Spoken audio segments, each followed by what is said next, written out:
निरंजना चौधरी ने लिखा है, अंधेरे में ध्यान करते समय डर लगता है।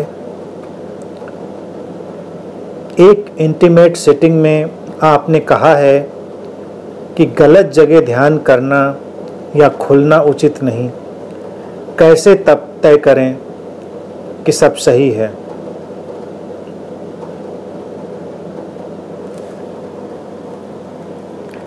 सही तय करने का एक ही उपाय है, अपने दिल की आवाज सुनो।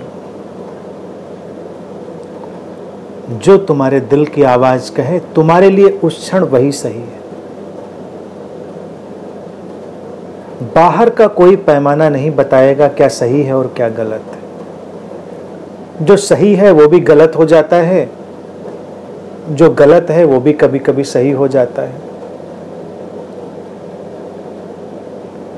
तो अगर ये तय करना है कि क्या सही है और क्या गलत है, तो एक तो अपने दिल की आवाज़ सुनो और दूसरा अपने शरीर की आवाज़ सुनो। कभी कभी तुम्हारा दिल, तुम्हारा अंतर्मन झूठ बोल सकता है, लेकिन तुम्हारा शरीर कभी झूठ नहीं बोलता। तुम्हारी अंतश्चेतना कभी झूठ नहीं बोलती, तुम्हारा शरीर कभी झूठ नहीं बोलता। शरीर हमेशा एक ऐसे रडार की तरह काम करता है। अगर तुम उसको समझ पाओ तो तुम्हारे लिए वो चमत्कार कर सकता है। लेकिन हम शरीर के साथ इतने भागे भागे से रहते हैं कि हम शरीर को कभी समझ ही नहीं पाते। शरीर को लेकर व्यक्ति ने क्या देखिए कार्य व्यवहार किया है। या तो वो खाने पीने के लिए शरीर का उपयोग है, या घूमने फिरने के लिए शरीर का उपयोग है। शरीर का हम एक अलग किस्म का उपयोग करते हैं। आप देखें, शरीर हमेशा हम जैसे उपयोग कर रहे हैं एक अलग ढंग से, तो शरीर की संवेदनशीलता पर हम काम नहीं करते।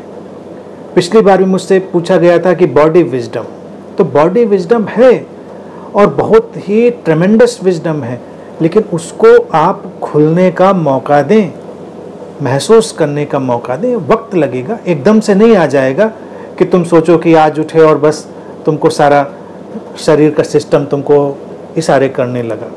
धीरे धीरे जब तुम शरीर के साथ ट्यून होगे तो तुम्हारा शरीर तुम्हारे लिए इशारे करेगा।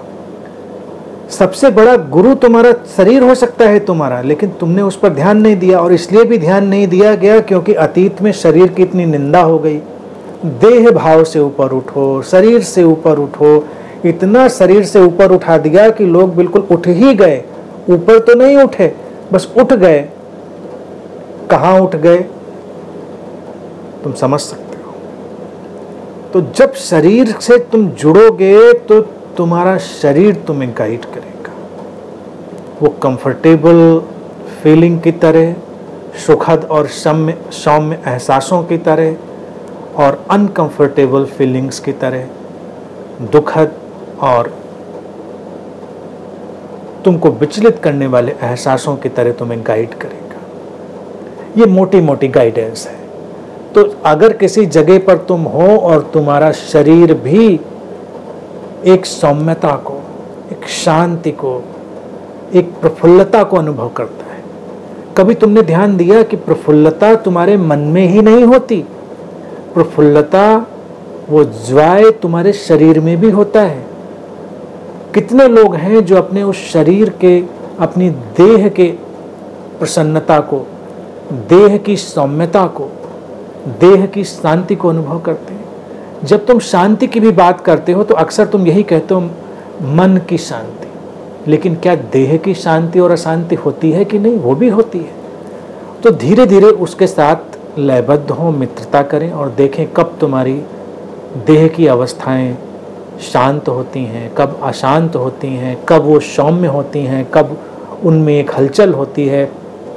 तमाम चीज़ें तुम पकड़ पाओगे।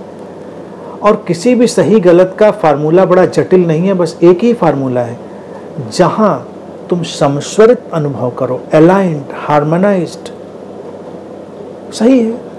फिर जिनको मैंने 4 आर्य लक्ष्य कहा है उनको ध्यान रखें।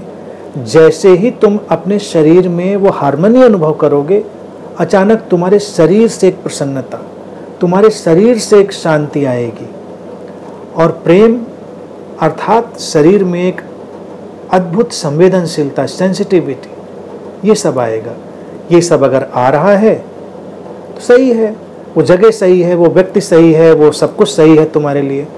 और अच्छी से अच्छी जगह, अच्छे से अच्छे व्यक्ति के साथ तुम हो और तुमको ये सब चीज़ें अनुभव में नहीं आ रही, शांति खो रही है, समसरता खो रही है, तुम अनकंफर्टेबल अनुभव कर रहे हो, तो फिर गड़बड़ है। फिर वो तुम्हारे लिए गलत नहीं है। देखिए, सही गलत में तो कुछ एकदम से बटा हुआ नहीं है।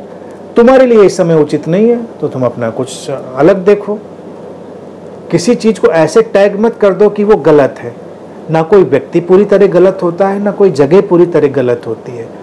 तुम्हारे अलाइनमेंट में जो नहीं होता वो तुम्हारे लिए गलत होता है, तुम्हारे अलाइनमेंट में जो होता है वो तुम्हारे लिए सही होता है। कभी तुम्हारे भीतर के विष का उपचार करना हो, तुम्हारे भीतर के पॉइजन का उपचार करना हो, तो उसके लिए पॉइजन का उपयोग करना पड़ेगा, एक विष का उपयोग करना पड़ेगा। तो उस समय वो विष जो तुम्हें गलत जान पड़ता है वही तुम्हारे लिए अलाइनमेंट में होगा, तुम्हारे लिए सही हो जाएगा। उस समय किसी और चीज से काम नहीं बनने वाला है। उस विष को समाप्त करने के लिए एक नए विष का उपयोग किया जा रहा है, तो वहां पर तुम्हारे लिए विष भी सही हो गया। तो ये सारी की सारी चीजें निर्भर करती हैं कि तुम्हारे अलाइनमेंट में क्या आ रहा है और तुम्हारे शरीर मन के जो गहरे से गहरे स्वास्थ्य को क्या निर्मित कर रहा है। तो इस पर धीरे धीरे अपनी संवेदनशीलता को बढ़ाएंगे तो बहुत कुछ समझ में आएगा।